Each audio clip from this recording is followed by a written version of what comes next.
Good evening दोस्तों, जय हिंद। और आज हम लोग शुरू करते हैं। जो बाकी हमारा 15 जो बचा हुआ क्वेश्चन था उसको आज हम लोग देख लेंगे, ठीक है। और इससे पहले वाला 15 क्वेश्चन मैं उम्मीद करता हूँ कि आपको समझ में आया होगा, और नहीं आया है तो आप लोग कमेंट में मुझे ज़रूर बताएं कि आपको किस चीज़ में समझने में दिक्कत हो रही है, ठीक है। तो अभी हम लोग शुरू करते हैं।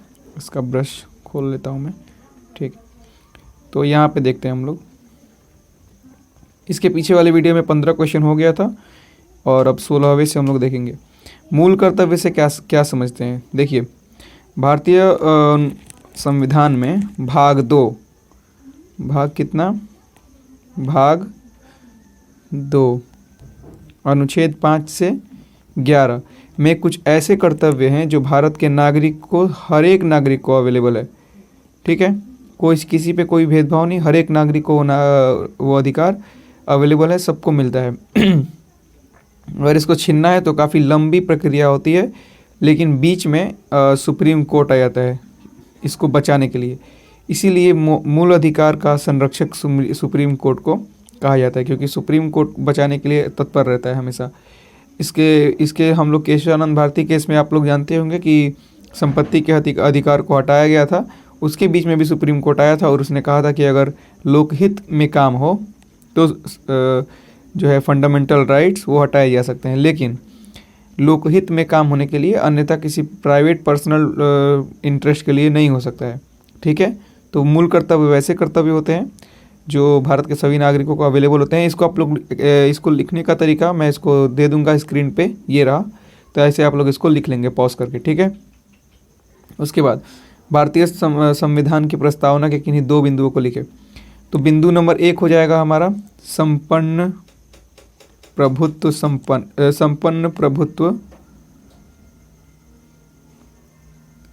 नहीं, इसका एक और देख लेते हैं। ये वाला पॉइंट थोड़ा गड़बड़ है। इसका हो जाएगा लोकतांत्रिक गणराज्य। एक पॉइंट हो जाएगा लोकतांत्रिक गणराज्य। दूसरा समाजवादी, पंथ निरपेक्ष, ठीक है, समाजवादी। तो आप लोग किसी 2 पॉइंट को बता देंगे, ठीक है। इसमें इसको लिखेंगे कैसे, वो ऐसे लिखेंगे आप लोग इसको, ठीक है।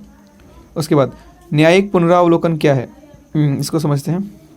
देखिए, एक हमारे संविधान में उल्लेख है संसद का और एक उल्लेख है कार्यपालिका, ठीक है। तो जो संसद और कार्यपालिका होते हैं, इनके बनाए गए नीति या नियम जो होते हैं उनको सुप्रीम कोर्ट जांच करता है। कौन जांच करता है? Supreme court. इसी को न्यायिक पुनरावलोकन कहते हैं, इसी जांच को न्यायिक पुनरावलोकन कहते हैं, ठीक है। इसको आप लोग ऐसे लिख लेंगे, ठीक है। उसके बाद क्षेत्रीय दल से आप क्या समझते हैं। देखिए, भारत हमारा भारत जो है बहुत बड़ा जो देश है, तो इसमें बहुत सारे क्षेत्रीय दल होते हैं, ठीक है। यहाँ पे आपका डीएमके इस साइड में हो जाएगा, इस साइड में टीएमसी, इस साइड में पूरा बीजेपी। खैर, बीजेपी तो पूरा ऑल इंडिया फेमस पार्टी है। उसके बाद हर एक राज्य में कोई अपने पार्टियां होती हैं जो कि क्षेत्रीय, केवल अपने क्षेत्र स्तर पर जानी जाती हैं। तो ऐसे ऐसे पार्टियों को कहते हैं क्षेत्रीय दल, ठीक है। ये भारत प्रसिद्ध नहीं होते हैं, केवल अपने क्षेत्र में प्रसिद्ध होते हैं। उसके बाद राज्यपाल के 2 कार्य बताएं। राज्यपाल का पहला काम है सीएम को नियुक्त करना, उसको जैसे राष्ट्रपति का काम है पीएम को नियुक्त करना, तो एक सीएम को नियुक्त करना और दूसरा विधानसभा को भंग करना। ये 2 काम होते हैं राज्यपाल के। आगे देखते हैं। पर्यावरण संरक्षण के किन्हीं 2 उपायों को लिखे। खैर, इसमें 3 उपाय मैंने दे दिए हैं, आप लोग ऐसे लिख लेंगे उसको, ठीक है। संयुक्त राष्ट्र के 2 उद्देश्य बताएं। देखिए, ये वाला क्वेश्चन दोहराया गया है और यहाँ पे है 6 नंबर, संयुक्त राष्ट्र के 2 उद्देश्य बताएं, तो आप लोग इसको देख लेंगे, ठीक है। उसके बाद राज्यपाल हो गया, संयुक्त राष्ट्र संघ हो गया। आचार संहिता क्या है, समझते हैं इसको। आचार संहिता लगाता है हमारा इलेक्शन कमीशन। ये कुछ नियम बताता है, उसे आचार संहिता कहते हैं, और ये नियम से ज़्यादा कुछ नहीं है, ठीक है। तो आचार संहिता जैसे कि ये हो गया कि अगर कोई अधिकारी 4 साल से उसी जगह पे काम कर रहा है तो उसको ट्रांसफ़र करना, ठीक है। दूसरा, चुनाव के 24 घंटे पहले शराब वितरण न करना, उसके बाद किसी भी तरह का प्रचार न करना, दीवार पे जितना भी प्रचार पोस्टर लगा है सबको नोचना, सबको फाड़ना, सबको बोतना, ताकि किसी भी प्रकार का प्रचार ना हो सके। उसके बाद पंचायत के 2 आय के स्रोत बताएं।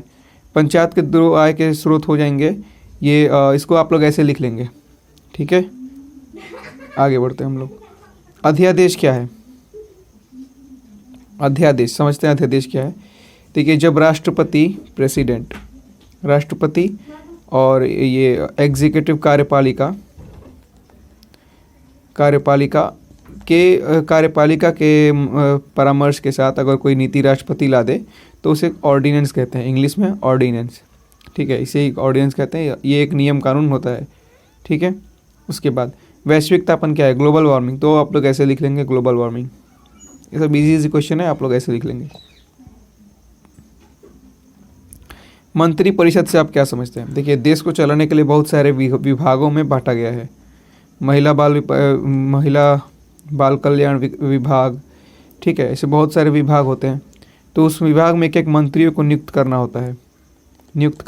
इसी मंत्रियों के समूहों को कहते हैं मंत्री परिषद, ठीक है। ऐसे लिख लेंगे आप लोग। संघीय व्यवस्था क्या है? समझते हैं संघीय व्यवस्था। देखिए, संघीय व्यवस्था में एक होता है केंद्र और एक होता है राज्य, और शक्तियों का बंटवारा दोनों के पास बराबर बराबर होता है। इसके मतलब वो डिपेंड करता है कि उस देश में किस तरह की प्रशासन व्यवस्था है, उस हिसाब से केंद्र और राज्य में शक्तियों का बंटवारा होता है, ठीक है। इसमें देखा गया है कि लगभग बराबर बराबर बंटवारा होता है फेडरल में, और यूनियन में केंद्र के पास अधिक शक्तियाँ होती हैं। केंद्र के पास अधिक शक्तियाँ तुलना करें तो राज्य से। उसके बाद गणतंत्र से आप क्या समझते हैं? गणतंत्र से वही समझते हैं कि वहाँ का जो सरकार है वो किसी को विरासत में नहीं मिलेगा, यानी कि जो सरकार है वो चुना जाएगा, विरासत वाले नहीं होंगे, और हर एक तरह का जो राजा महाराजा वाला बात है वो सब हट जाएगा। अब चुनी हुई सरकार बनेगी, ठीक है। इकहरी नागरिकता क्या है? इकहरी नागरिकता समझते हैं। इकहरी नागरिकता का संबंध है कि एक हमारे देश में भारत ले लेते हैं और एक ले लेते हैं उदाहरण अमेरिका का। ये हो गया केंद्र और ये हो गया राज्य। देखिए, भारत को लेते हैं तो भारत में अगर आप इंडिया के नागरिक हैं तो आप केवल इंडिया के ही नागरिक होते हैं, लेकिन अमेरिका में ऐसा नहीं है। आप यूएसए के नागरिक तो हैं, लेकिन आप उसके साथ साथ टेक्सास के भी नागरिक हैं, अगर आप टेक्सास में रहते हैं तो। कैलिफोर्निया के अलग नागरिक हैं, ठीक है। तो ये हो जाता है, हमारे वाला जो है वो इकहरी नागरिकता प्रणाली है। इसको डुअल सिटीजनशिप सिस्टम कहा जाता है अमेरिका वाले को, ठीक है। तो यही है कि आप किसी भी देश में एक देश के नागरिक होते हैं, न कि राज्य के। तो ये बाकी 15 क्वेश्चन हो गया, इसको आप लोग लिख लेंगे। वैसे इसमें डाला गया है फ़ोटो, ठीक है।